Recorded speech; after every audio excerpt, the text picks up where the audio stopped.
Let me turn, however, to the really important issue, which is where does this leave the Palestinians and the Palestinian campaign?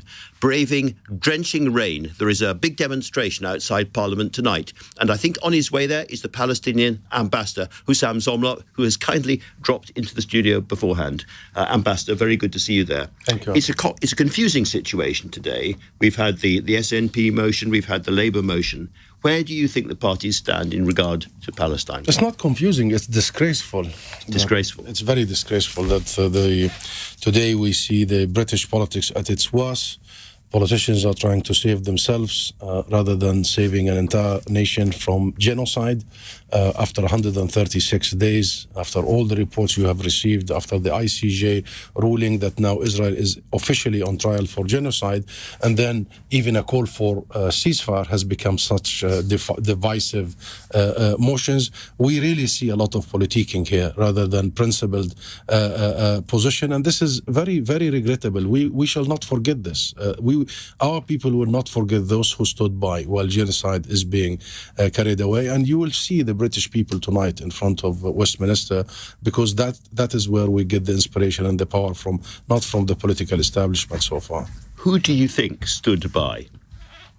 Everybody is standing by. We've read the government motion, the third motion, which is the government motion, which really talked about and condemns the Palestinians after 100,000 Palestinian innocent people killed, maimed and injured, after 70% of the Gaza housing stock destroyed, after complete annihilation of our health sector, our education sector, and still the British government presents a motion just to make the life of Labour difficult, the life of SNP difficult. No one is thinking about our children, Andrew. No one is thinking about our international law and international order. No one is thinking about our humanity. Everyone is politicking. Wow. This is disgraceful. That's why I started with this is shameful.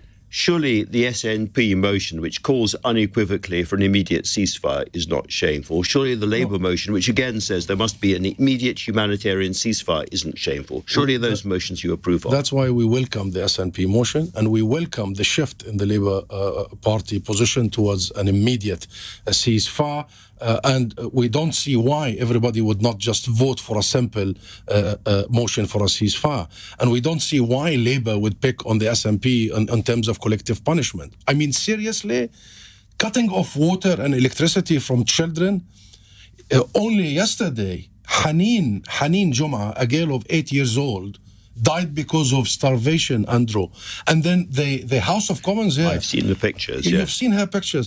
And the House of Commons here is still discussing if Israel is applying policies of collective punishment.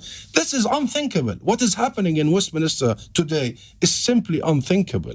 And you know what? If these politicians think that it's only the Palestinians who are in it, they must think again. We are all in it, Andrew. The whole world is in it. And if we don't act in the coming few days, this is going to be a regional war and a global war. And read my lips, please, because we are approaching Ramadan. The Israelis are provoking our people in Jerusalem and in the West Bank. Already many regional countries are engaged, Lebanon, Syria, Yemen, Iraq, and what have you. And already the streets everywhere are so volatile and so angry simply because they cannot afford to see the images of children being slaughtered. And yet politicians are still debating whether international law has been violated. I'd like to ask you a bit more about the extent to which the world is on the edge here, because we know there's 1.4 million people trapped on the southern border of Gaza at Rafah. We know the Americans have said to the Israelis, don't attack them or you will provoke a regional war. And we know that the United Nations, the European Union, and many others around the world have said to the Israelis, do not do this. And yet Benny Gantz, who's part of Netanyahu's government, has said that unless all the hostages are released by Hamas by March the 10th, there will be an attack. If there is an attack, what do you think will follow? I think what will follow is World War III. It's as blunt, as simple as World War III? Yes, because you have millions of people who will be scattered and dispersed. You will have a regional situation that is already at the brink, literally at the brink. the situation is so fluid, and you have global attention on an issue that our international system is unable to deal with. You have the US saying so many words but unable to influence Netanyahu. He's not listening to anything, and they are not using their leverage. And not just the US, the UK said that we don't want to see an operation in Rafah. We want to see a Palestinian state. You know, the Knesset today, via Netanyahu, approved overwhelmingly the rejection of any recognition of a Palestinian state. So the plan is very clear. The Israeli government, Israel, does not want to see a political solution. Their absolute objective is the ethnic cleansing and the mass expulsion of Palestinians. That's why Rafah. And then if we go into Ramadan, which is only in 2 weeks' time, if Israel continues the provocation in Jerusalem, you're talking about a different level now. And you know, they already issued orders, the Israeli occupation, that people of certain age cannot pray in Al-Aqsa Mosque during Ramadan. You know how sensitive that is. I do. And you know what happened in the last few years about this. So this is a perfect storm. Do you think what happens next is that Iran gets directly involved? Not only Iran. Everyone who has an agenda now wants to get involved. Not only Iran. Many countries are watching, and Israel has destroyed the rules of war. So the next war is going to be ugly. Ugly, because we have allowed the normalization of the mass murder of children, the normalization of the mass destruction of civil infrastructure. And back to the US and the UK, don't you see, Andrew, the contradiction, the inconsistency here? I mean, the UK on the one hand calls for a ceasefire, and then on the other hand puts this motion. Right. This motion. This is the Labour motion, isn't it? No, this is the UK motion. This is the government. I mean. Yeah, this is the government motion. Okay. Puts this motion that condemns Palestinians all the way, and fails to even condemn the murder of 30,000 Palestinians, mostly women and children. And we talk about the inconsistency when they want to impose sanctions on some violent settlers, and then they're pushing the government, pushing in the parliament as we speak, a so-called anti-boycott bill that effectively erased the distinction between Israel and the Israeli occupation of Palestinian land, and therefore shield the settlement from any accountability. Can I go on? Yeah.